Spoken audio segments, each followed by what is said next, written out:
motherfucker.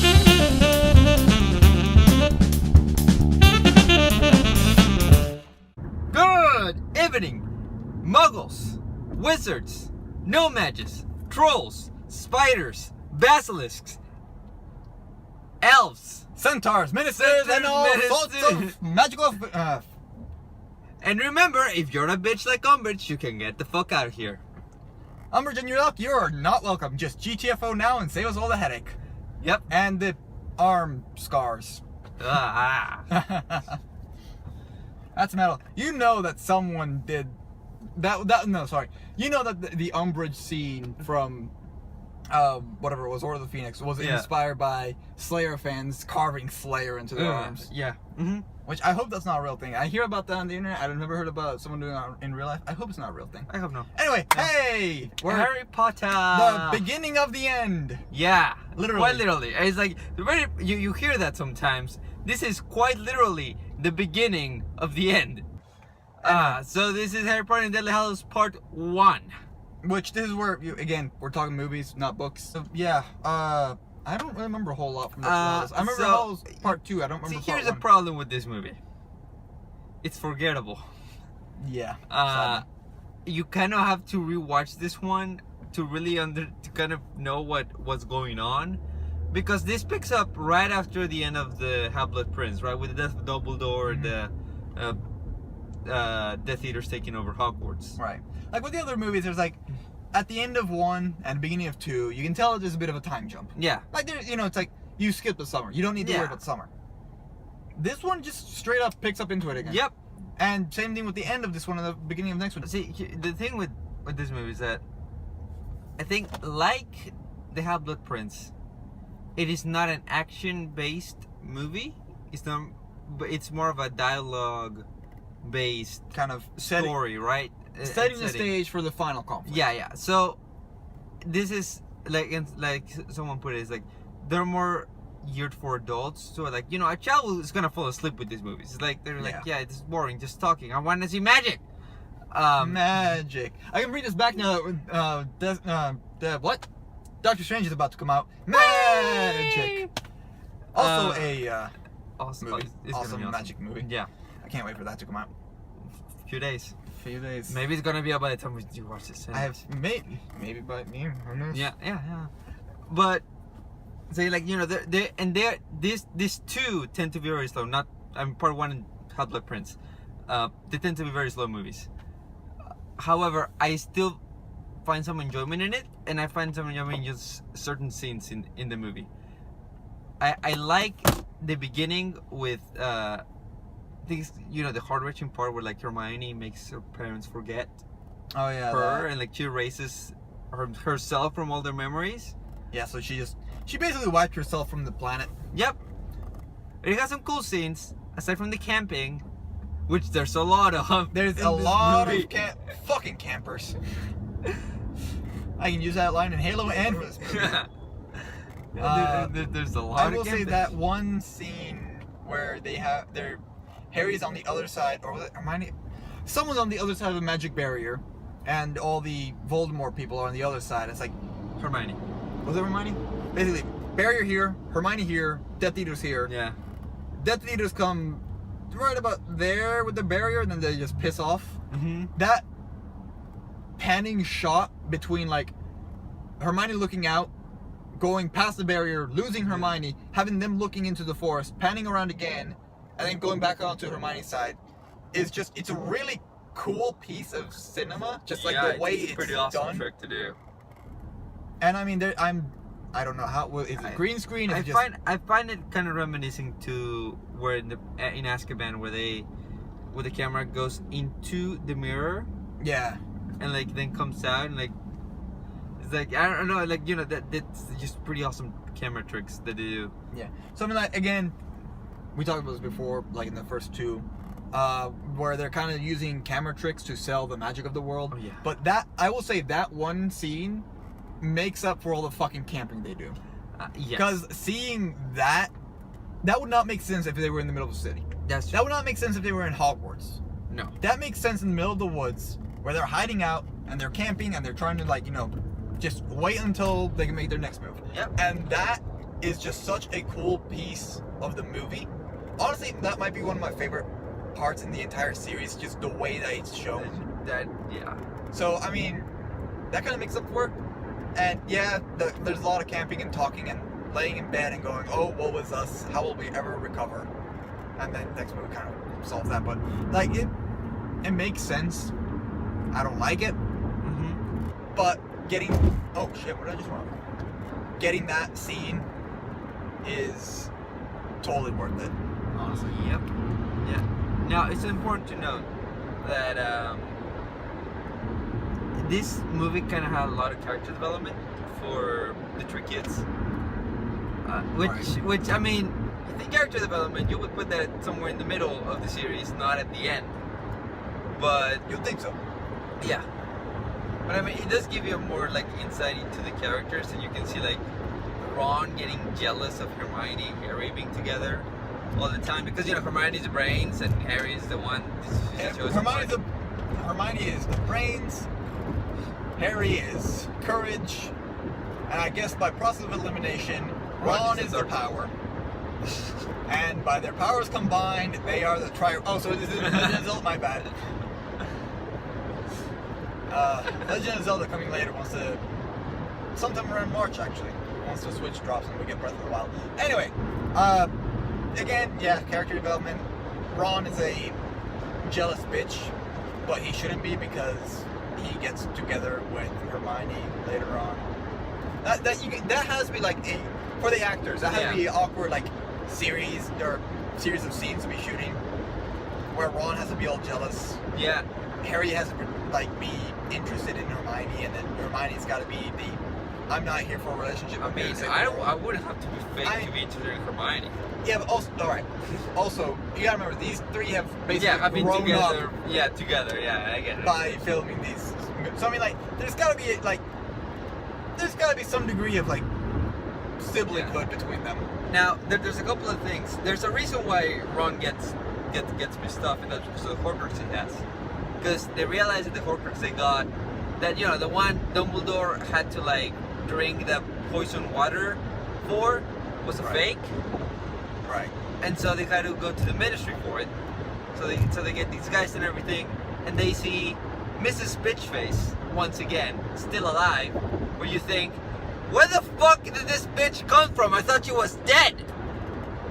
Okay, so that bitch is head of the Ministry, and she's accusing the guy that carries this guy's stash. But you could see her holding. She has a Horcrux on her. But and then I think the best line in the movie is like, she asks Harry a question, and as soon as Harry says he's about to transform back to his own, and like they're about to get the Horcrux from her, he's like, I'm sorry, I must tell no lies. Snatch and grab. Snatch out. Snatch, magic, and out. Smash and grab. Yep. Basically. That was, yeah. Again, seeing Umbridge get her comeuppance, or whatever the fuck the British say, it's very satisfying. It's very much our Justice Boner material. Umbridge! Thank God she gets hurt. Which is a terrible thing to say about elderly ladies, but fuck Umbridge. It's funny. So, throughout the movie, we see a brief scene in Hogwarts, just Snape as headmaster and all that stuff. Right. Seeing all the kids as soldiers just walking by, as organized, people just because if I do something honestly, wrong, that pissed me off more than Umbridge ever did. It does, because you're so mad that what Snape did on the last movie by killing Dumbledore.